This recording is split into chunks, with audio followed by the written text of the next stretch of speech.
समाज कल्याण विभाग की अनदेखी के कारण चंद्रपुर जिले के नागभीड़ तहसील के स्वामी विवेकानंद मतिमंद बच्चों के संस्था चालक ने अनशन पर बैठने का अल्टीमेटम दिया।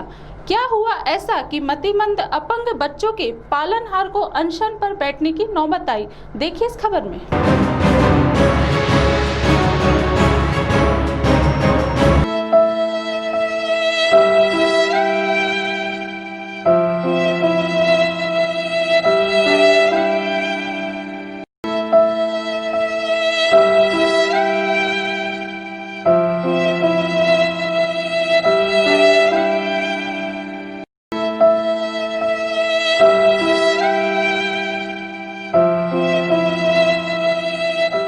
कोई भी माता पिता ये नहीं चाहते कि उसका बच्चा अपंग हो या मतिमंद हो। यह तो कुदरत है कि वो किसे क्या दे। फिर भी अगर बच्चा मतिमंद या अपंग हो तो उससे भी हक है कि वो दुनियादारी समझे, पढ़े, लिखे, किंतु उनकी मानसिक क्षमता इतनी नहीं होती कि वे सब बातों को समझे। अब सवाल आता है कि इन मतिमंद या अपंग बच्चों के माता पिता गरीब हो या इनकी परवरिश में कहीं न कहीं कमी रहती हो, तब इनके माता पिताओं ने क्या करना चाहिए।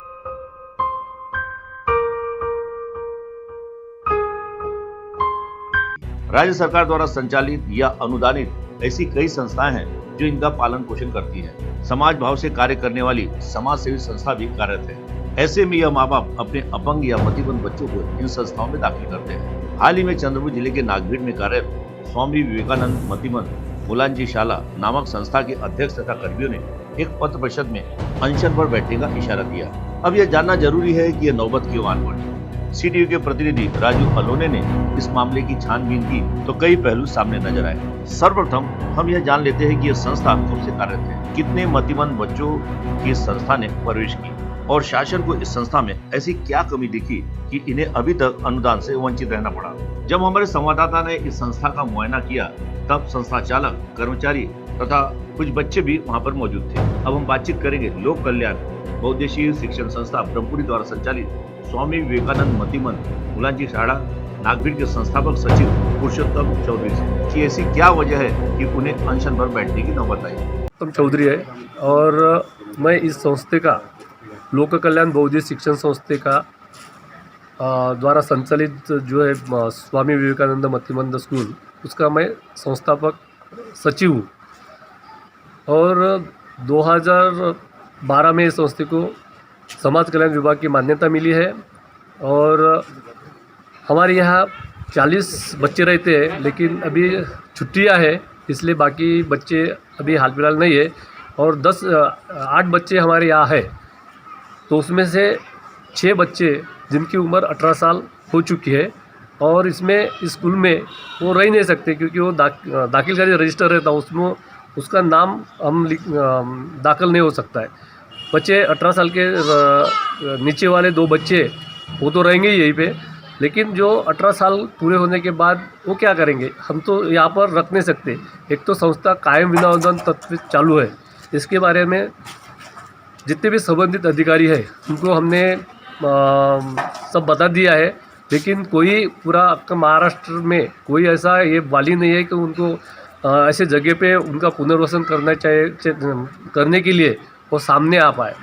इसलिए हमने अभी हाल ही में जिलाधिकारी कार्यालय चंद्रपुर में अभी हमने निवेदन दिया।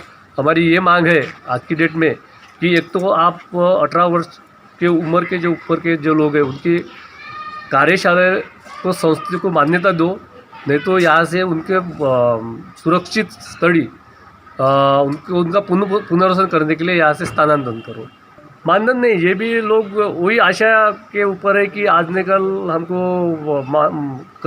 पगार चालू होगा, उनकी बाल बच्चे हैं, लेकिन हम संस्था की ओर से उतने दे नहीं पाते। फिर भी वो 500-1000 रुपये ऐसे देते, फिर भी वो ये संस्थों को देख के, बच्चों को देख के सभी कर्मचारी कोऑपरेशन कर रहे हैं।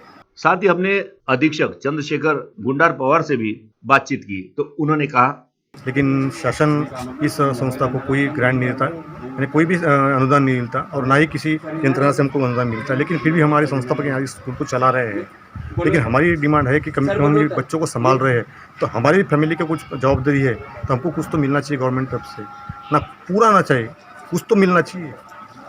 50% नहीं 25% तो मिलना चाहिए, लेकिन कुछ भी नहीं मिल रहा है। गवर्नमेंट बोल रही है कि हम आपको दे नहीं सकते, आपको संभालना है तो आप संभालिए, ये तो बंद कर दीजिए।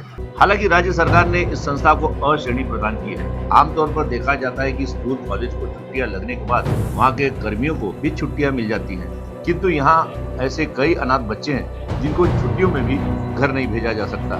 ऐसे में साल के 365 दिन यहाँ पर इन बच्चों की देखभाल के लिए कर्मचारी रखना जरूरी हो जाता है। राज्य शासन द्वारा अनुदान नहीं, फिर भी यह कर्मचारी यहाँ सेवा दे रहे हैं। जानते हैं इन्हीं से इनको क्या लगता है इन बच्चों के बारे में जो राज्य सरकार को नहीं लगता। ये जो बच्चे हैं उनको जो पाल रहे हैं वो हम देखभाल कर रहे हैं, इसका कुछ तो भी इस्तेमाल होना चाहिए। यानी कैसा है, हमको हमारा पेमेंट तो नहीं मिलता, लेकिन एक बच्चे के लिए जो कुछ भी मिल रहा है वो ढंग से मिले और उन बच्चों का लाइफ भी बने, ये हम चाहते हैं। 2000 से तो होता नहीं है सर, पर कैसा है कि बच्चों के कारण देखने के बाद ऐसा लगता है कि नहीं बाबा, कुछ तो भी अपने को इनके बच्चों के लिए कुछ तो भी करना चाहिए। अगर यही हाल इन संस्थाओं का रहा तो भविष्य में इन अनाथ, मतिमंद और अपंग बच्चों का भविष्य अंधेरे में ही नजर आ रहा है। इन 10 दिनों के भीतर राज्य सरकार कोई ठोस कदम उठाकर इन बच्चों के भविष्य को सुकर बनाए।